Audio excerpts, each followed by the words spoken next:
makikitang gilas rin kaya ang susunod na young artist na natutong kumanta sa kanyang lolo? Ako po si Arthur Gabriel Ebenisa. Ako po ay 8 years old. Nakatira po ako sa Rojas City, Capiz. Gab! Welcome sa The Boys Kids. Kamusta? Pakiramdam? Kailan po? Kinakabahan ka ba? Bakit? Kasi sobrang lamig. Ano yung mga kinakanta mo kadalasan? Mga old songs. Bakit yung old songs?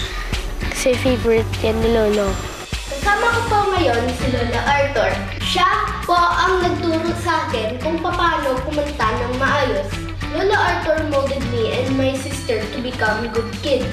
Thank you for the unending love you gave me every day.